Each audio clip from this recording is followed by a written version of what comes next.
It's Terrie Carr, and thanks for checking out my web series. I bring in the artists and we chat, new artist classics, and everyone in between. In this episode, rock legend Graham Bonnet talks about his days in Rainbow and Rainbow regrets, playing with guitar masters, and how his connection to the Bee Gees started his career. Let's go. So I'm so excited to be with Graham Bonnet because I'm such a long-time fan. I was thinking about the first time I saw your great face, of course, on the MTV. Yeah. Out in front of then one of my favorite bands, Rainbow, and thinking, wow, this is a whole different Rainbow than I remember. Now, of course, Graham, so many amazing bands, Alcatraz, Impellitteri, MSG. I mean, the list goes on and on. Your original band, The Marbles. But my first, introduction to you was the guy who reinvented the look and the sound, because it was very different. Gone were the gothic robes and the Dungeons and Dragons. And here was this guy that was so slick, with the matinee idol face and still that amazing, beautiful, bluesy, balls to the wall voice.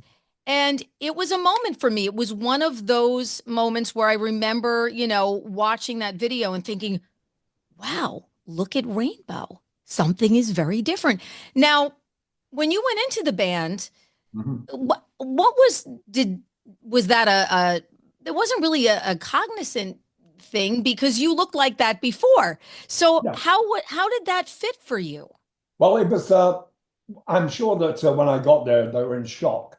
But I'd already been working in the studio with one of Roger Glover's people he was producing, Mickey Moody, guitar player. He was in Whitesnake at that time, I think, Mickey.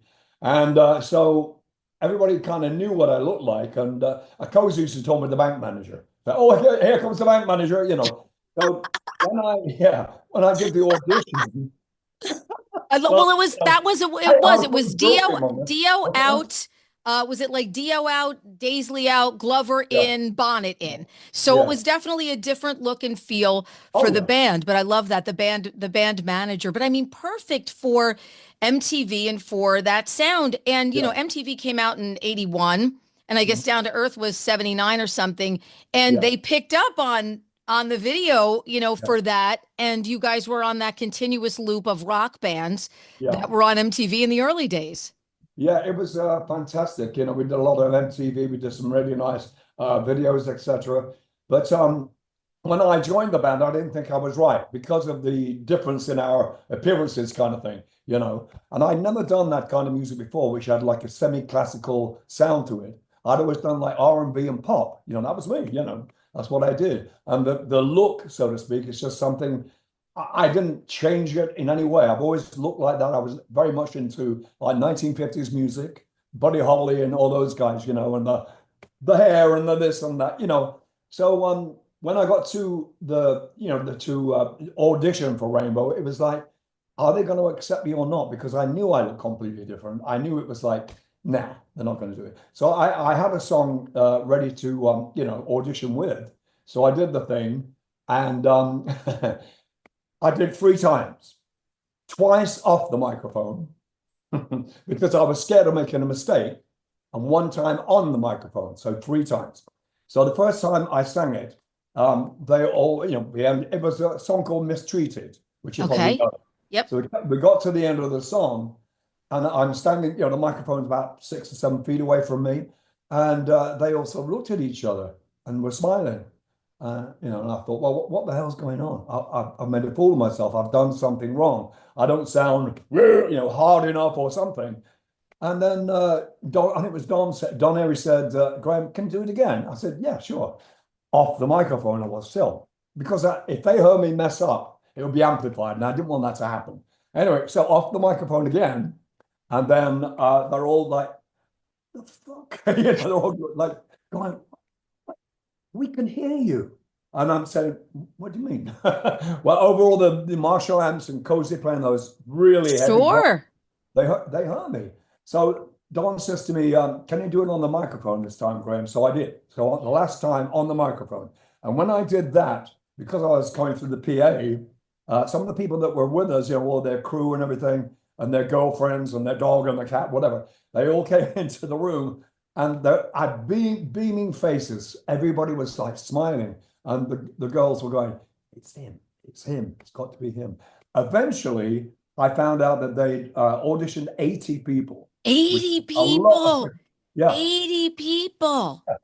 that's a lot. Wow. And Wow. I got the job for some reason. I went back to London and I said to my manager, I don't think I'm right for this. I don't sing like Ronnie Dio. I don't understand what this music is all about because I'm used to, kind of more formula stuff instead of like there's a big classical part happens here. I go, oh, there, what's happening?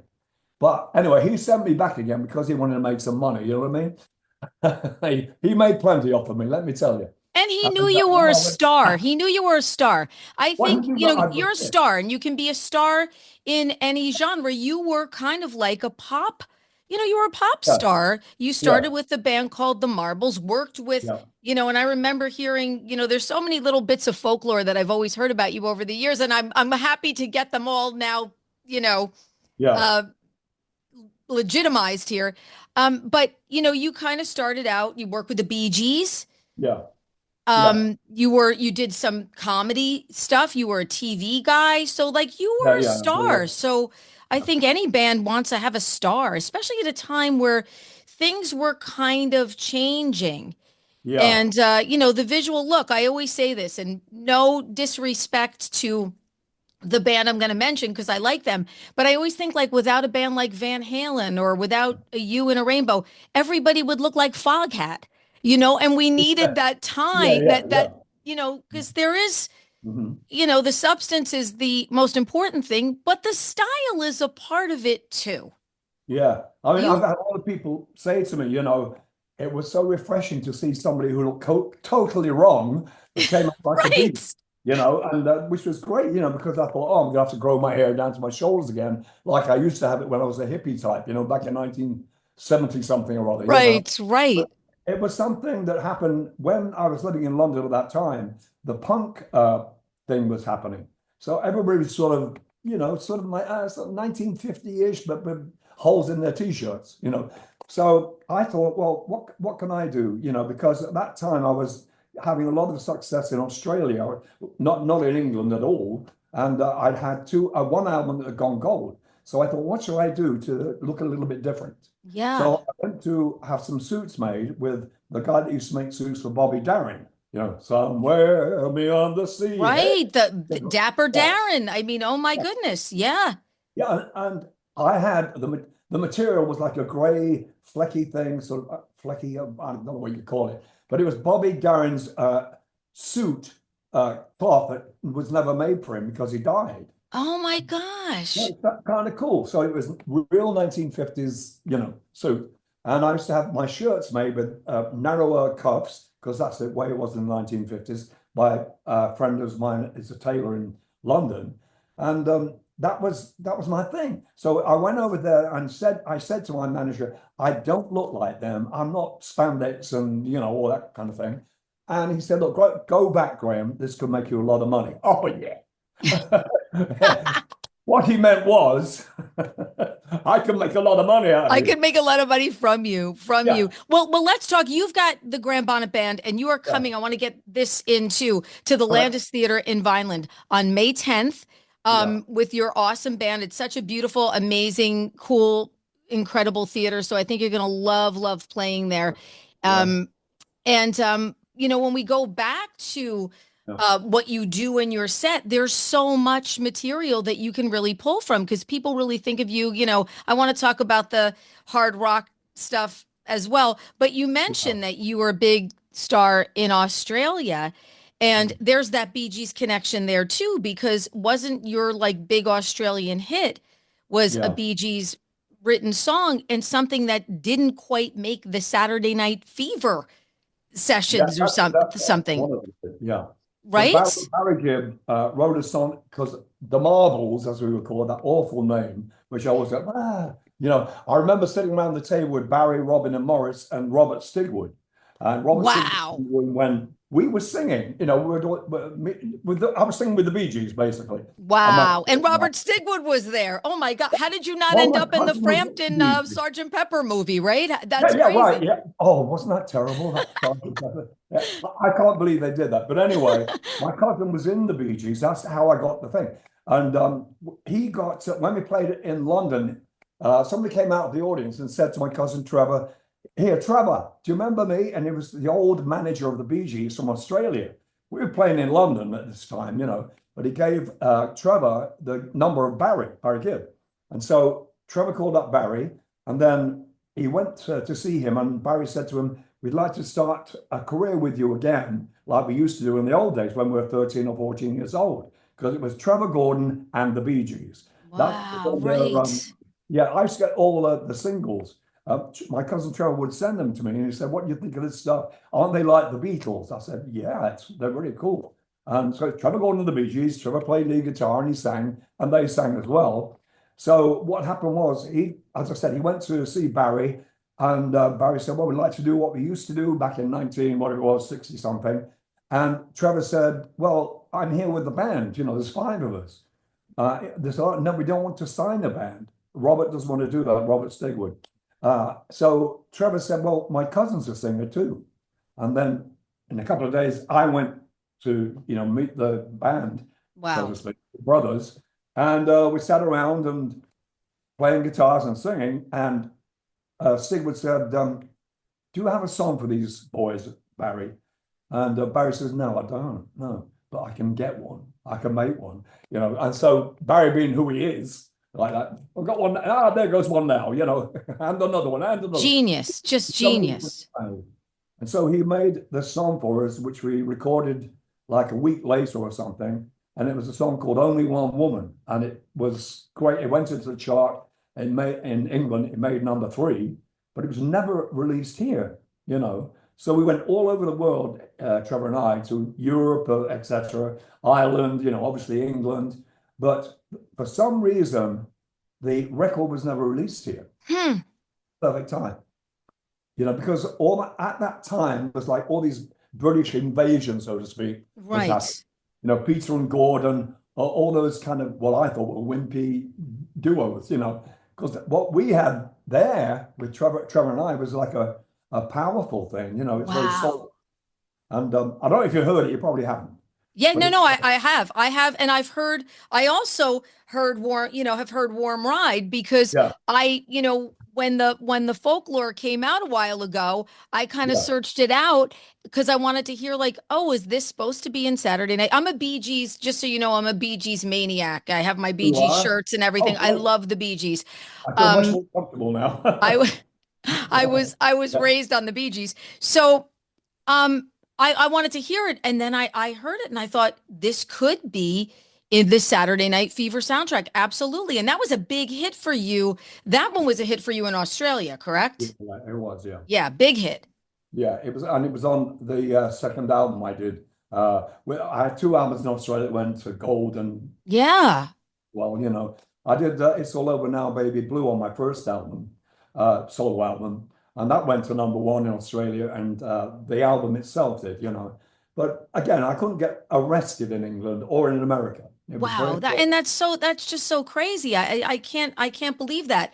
And Uh, I think that's why I want to talk about this because mm, I don't think that, our listeners or people watching this, some of them may not know all of that because they're yeah, thinking of you playing with all of these, dare I say it, temperamental guitar players because you have done that as yeah, well, be yeah, it Blackmore or Schenker or Ingve yeah. or Steve Vai's probably the only one that was not so temperamental. He's a pretty Right. chill dude. Oh, you know, yeah, you Yeah, know. Is right, my right. that album that I did with Steve was that we did with Steve, I should say, is my favorite of Alcatraz, the second one. Yeah. The first one was kind of like an experiment because I wanted to put a band together that was kind of like rainbow keyboards, guitar, da da da, you know, and harmony, obviously.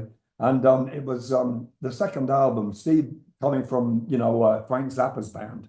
He was very inventive and He's very unusual. unbelievable. Yeah. Yeah. Yeah, so I tuned into him straight away.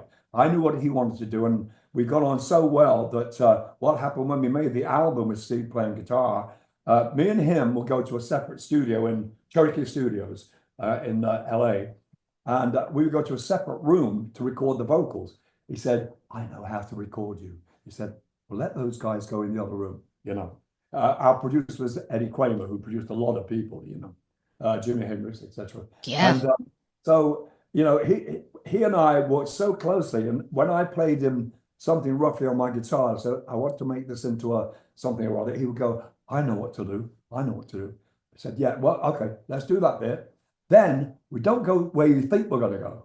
We're going to make a left turn, you know, then a right turn, and we're going to go into a completely different key. That's the mothers of invention. That's the Frank Zappa part of Steve Yeah. Vai. Yeah, But and see, he's such a humble guy too. oh, You know, he I've is. had him on this feature, Yeah, and he's he's great. just such a humble, like amazing person, just wanting to Yeah. get the most out of everyone. And then, you know, working with Michael Schenker Yeah. is interesting. I recently Yeah. did a chat with Robin McCauley, and we talked about that as well.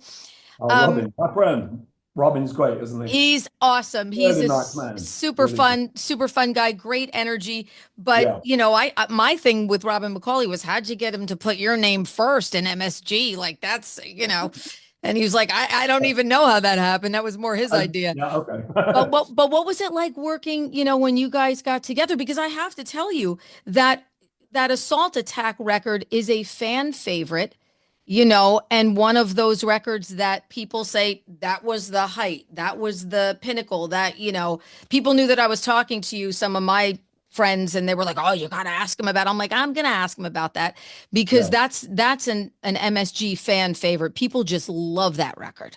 I know. I know, and that really surprises me because of the stuff that Gary did with him, you know, before I came into the Yeah. band, you know. But you're absolutely right. I hear that every time we play a gig, or you know, the people signing, you know, if they sign a photograph of them or whatever, they say, do you know that that album, Assault Attack, is the best Michael Schenker album ever? Yep. And I agree. Of course I agree. I'm not going You're to say like, no. yes. No, no argument here. No argument here. Yeah, no, I Um, agree completely. I mean, I say these things in joke, but you know, I really think it is the best Michael Schenker album. Not because I was on it, but because of you know, Martin Birch, who was the producer, and Michael Schenker, who's a fantastic guitar player and arranger. yeah, You know, you can't fail with that, yeah, you know. yeah. And I was very lucky to join that band. And I think your voice is one that lends itself so well to that relationship with the guitar. Yeah. There are certain artists where, you know, the singer is here and the guitar is here. And I think that I don't know if that's something that you've always been aware of or it's something that developed over time, but I think that you make them better, they make you better because you and that guitar, there's this Yeah, yeah. amazing relationship there. Yeah, it's the bond. Yeah, between guitar and lead vocal, there's always this bond. Sometimes it's a big argument with a lot of singers I know who have a terrible time with their guitar players. Oh, the fucking, you know, you hear all that. But when I joined up with Richie and stuff, it was a breeze because you know, Roger Glover came along, and he said to me, "Now we've got a little tune here for this album, Down to Earth. It's goes sort of like this, Graham. I will write some lyrics." So Rog wrote the lyrics, and he gave me the rough idea for a song, and then I'd improvise on that and take it my own way, you know. And he said, "Go wherever you like on this, on all the songs." And that's what we did. We did four takes of every song. One, you know, number one would have a verse and a chorus. Number two would have a verse and a chorus, completely different key, etc. And then three, and then four. And then Rich would come in and he'd go, that one, or maybe a bit of that one too, you know. So it was all kind of Frankenstein together. And we made it out of it, we made a song. We took a long time doing it, I must say. But I think the end result was really worth it. Oh, Yeah. absolutely. Absolutely. And when you look back on this whole body of work that you have, and I think it's so amazing that you're out there and you're singing these songs and you've got this really tight, awesome band behind you. Do you Yeah. ever kind of look back and be like, damn, like I like this, it's really quite remarkable. And I think it's a good time to be you because you're still out there doing it and you look great. You're in great shape and Oh, great physical, thank you. strong I love to voice. hear that. Yeah. I mean, my speaking voice is loud, so you know my singing voice is loud. You know what I mean? I went to a voice coach one time where I have a guy that looks at my throat sometimes when I say, "Is it okay to go on the road?" She said, "Yeah, you're fine." And she said, "You know, you speak too loud, don't you?" I said, "No." She said, "Just, but I can't. You know, Yeah. I can't. It's just the way I am. That's my loud voice, and that's it. You I'm the know." same way too. I liken it to being Yeah. Italian. So I liken it to being Italian, not being a singer. That's why I'm always like talking with my hands, back and forth and back. And you know what's great that you did too is you gave Rainbow really, I think their first like hit record too. Some Yeah. hits came afterwards with Joe Lynn Turner. Joe's a Jersey guy. He doesn't live far from me. But Yeah. you gave them their first hit. Oh, and there was always the other thing I wanted to ask you too, is you were still part of that difficult to cure crafting in some sessions and stuff. And people have said, oh, there's the lost songs of a version of I Surrender. Graham did some of these songs and they're out there, and they're out there. Yeah. Yeah. Well, what happened was the guy that wrote "Since You've Been Gone." We had no songs. We were rehearsing for the next album in Copenhagen, and the rehearsal room was a very small room, and we were all living there in Copenhagen on like vacation. It was a writing vacation. So one day I would come into rehearsal, and there's Don Airy there, and our new drummer, and nobody else. It was like, okay, where's Richie? Where is he? He's gone shopping. Oh, okay. And that's absolutely true. Then the next day, I go in. Roger would always be here. Sorry, Roger Glover was always there, and he'd go, "I don't know what we're going to do today, Graham, because Richie's not here." But we have a great keyboard player and a great drummer. Okay, so let me try something. He said, "Well, just make something up. Just sing anything." I remember I made up a melody, which I think became a song on the album that Joe sang. I'm not quite sure if he copied the melody exactly. I've forgotten what the track was now. But anyway, so Russ wrote this song for us, and it was called I Surrender. And I went in and I heard the vocal from Russ. I surrender, that kind of thing. And Rog said to me, "Well, we haven't got anything else. Let's go in and do a bit of this, shall we?" I So said, you "Yeah, cut it. yeah." Oh, So I put the harmonies down, and I did all the backing harmonies, and went to the to rehearsal again next day, so-called writing rehearsal, and nothing was happening again. I'm going, "What the hell are we going to do?" And Don said to me, "Hey, Graham, I'm going to go home. If nothing happens soon, I'm just going to quit the band. I'd rather work on the ships than do this."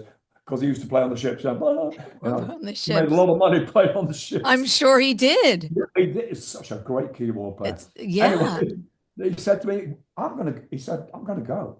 I said, "Well, Christ, we've lost Cozy's gone now. He's gone playing with bloody Whitesnake or whatever at that time." Yeah. He had lots of work coming up for him, and Cozy had had enough of Rainbow itself. So I said, "Well, if you go, Don, I'm gonna go." Okay, so a couple of days went by, and I'm sitting there going, what am I doing here?" And so I got a plane back home to LA. I said, "That's it. I'm done with this." I'm And I out. thought Don was going to fly out too, but he didn't. Don stayed, and I left the band. What a jerk I was. I should have stayed. I should have stayed because it was a mistake. It's one of those things where you stab yourself in your own foot, whatever. And it was something that I kind of regretted afterwards because I knew I Surrender, that song would be a hit. I had no doubt about it. Russ Ballard song, you can't fail. Yeah, Russ Ballard, amazing, Yeah, amazing, really amazing great. songwriter. Has written so many hit songs in the band Argent. I mean, everybody knows, Yeah, Russ's exactly. talents. Wow. So I didn't realize that it was a hindsight was kind of 2020, and you said, maybe I should not have left.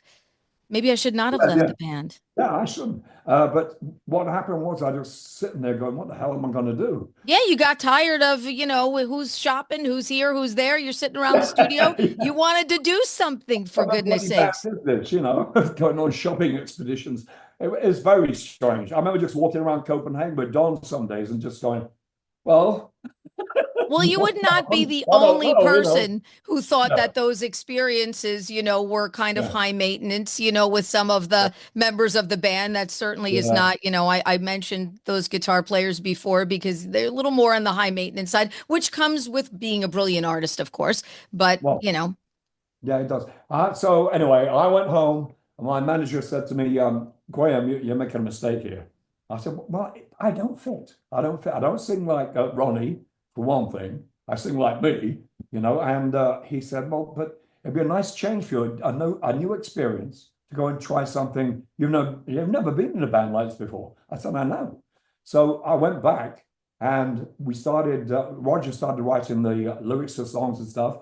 And me and Roger worked all over the place. We worked in the state. We came back home to the States. We worked in Syosset, I think it was, to do the vocals. We tried it in the chateau. We're in the chateau. the Where chateau. everybody has to go when you're making a record. It Yep. doesn't work. It does not work. Everybody's going fucking nuts. They're going, I remember Cozy one day just saying, "I'm going to do all my drum tracks today in one day," and In he one did day. it. And he goes outside, sitting in his Mercedes, this white Mercedes. I'll never forget it. And he's got a Mars bar in his hand. He's going, "See ya," dum, dum, dum, dum. And he says, "Wait a minute," and boom, the Beach Boys come on. His favorite band, Oh my. loud as hell, and my favorite band too, and because he played with Jeff Beck. Jeff Beck is another Beach Boys fan. I was Jeff Beck, bless him. He's gone too. Everybody's leaving us. I know, I know, I know. It's horrifying to see. It's horrifying to look and horrifying to see how It is. many have left us and how Yeah, many are leaving us. Um, yeah. but are you writing a book? Like this is crazy. No, It's a we're gift for me to be able to trying. pick your brain a little bit about music. I mean, being Yeah, a fan, what a gift for me. This is the part of my job that I love. yeah. Um, but Well, there is a book you need out to on write a paper. What's book. that book called, Bethany? Yeah, it was written by a guy in England. What's it called? Is it Behind the Shades or something? Behind, Or is it Underneath the Bonnet? no, And no, I can't remember now. Yeah, but there is a book about Graham Bonnet, and it's got photographs in it and everything. But I'm not writing a book, but we were you're supposed not going to to write a do book. yeah, Bethany wants to write a book. We How about you? What me? Oh, well, okay. She knows you well. She could write a She's book, but it'd bloody be well so done. nice to hear it from your perspective because you've got such an interesting perspective on all of these things that have gone on in your life. And I think you haven't had one path traveled, but multiple paths Yeah, that have been traveled. And I yeah, think actually it would be very inspiring for artists, because yeah, artists these days it's a tough time to get inspired. It's not yeah. it's not quite as, quite the same. I don't have one route to take. I'm never like, oh, I've got to do that. I've got to do something different, like we will on this album. We will make up different songs because I never listen to music. I can't because if I listen to the radio or stuff my kids are listening to, I would just go, "Oh, that's what they're doing today, is it?" And you would start to try and emulate what younger people are doing and how their music is going. Which at the moment I haven't heard anything that I can go, "Wow, what's that?" The last time that happened to me was when I heard Queen on the radio. I thought, "What the fuck is that?" And all that harmony and everything, and Freddie's voice. I was like, "Oh my God!" But there's nothing like that. That I've heard, because I can't listen to music. I don't want to be influenced by anybody else, and I'm not. And sometimes my partners, band partners, will say, "That's not right." No, that's not. It's not there. You know what I mean? It's not. Yeah. And I go, no, it's not, is it? You think I'm, devil horns and all that kind of crap? No, you know what I'm like. I've got a suit and tie for Christ's sake. So, but I like. I love when I was. You see, I got this thing in my head about. I was in a dance band when I was 14, and I had to sing. I left my heart, and all that in San Francisco. Hey, where are you from? And I'm 14 years old, and I Wow. hated it. But I was playing guitar, because it was a band for dancing. You know, we were a dance band. There was like three of us, sometimes four of us. And it was all these different kinds of songs I had to sing in different kinds of voices. So when it came around to Rainbow, I thought, what the hell am I supposed to do here? But they wanted the voice they heard on my early recordings, which Yeah. is okay. Yeah. But I thank Roger Glover for helping me through it because he really, really did. And we saw him, how long ago was it, Bay? Well, we saw Roger, the Hollywood Bowl, whatever it was. 7 years ago. That long It was a ago. while ago, yeah. Yeah. I hadn't seen him for years and it was what Oh. a meeting we Oh, it had. was beautiful. It was like, you know, That's amazing. Yeah, and it's like time travel too. You probably went Yeah. right back to that time when you Yeah. guys were together, and it felt like you never left. I'm so happy that you're out there and you're singing and you're bringing the fans back into it, and people are still coming up to you, you know, with Assault Attack and Alcatraz Records and saying, this is my favorite record. And, you know, Yeah, I just think it's brilliant and I love it. And we're super excited that you're coming to Jersey. The Landis Thank Theater you. is a great place. May 10th, you have a day That's in why PA I'm too, I think, before I'm then. really looking forward to it because she's a Jersey girl. Oh, really? Aren't you? Yeah. Yeah, she is. Right, I love that. Don't put You your can head come in, the Beth. ground. You can come in for a second. She can come in the shot. Oh, Beth, me. I didn't realize she was Jersey. Do I have jelly all over my face? Oh yeah, I I made her a contract with great I jelly didn't one. realize you were Jersey. Yeah, I was born in Philly and I went to school in Cherry Hill until I got kicked out of Cherry Hill High School East. That sounds very Jersey to me. You sound like that's sound like one of us. Oh, that's amazing. That's awesome. So Yeah. you're coming back home. That's fantastic. I am so excited and I'm really nervous, which doesn't happen usually, but you know, I haven't been back for, you know, for years and Yeah. you know, to be able to see people that I haven't seen it, you know, in decades and to perform for them. I had a great experience. This guy wrote to me and he said, I kept seeing your name on the Graham Bonnet Band page, and I have to tell you, I'm completely blown away that a girl I went to high school with plays in a band with my favorite singer on, you know, in the whole world. Yeah. It's been such a pleasure. My gosh, you know, being able to pick your brain on music and talk about your career. Thank you so much for making some time. Hey, you're very welcome, Nolly. Absolutely. Anytime.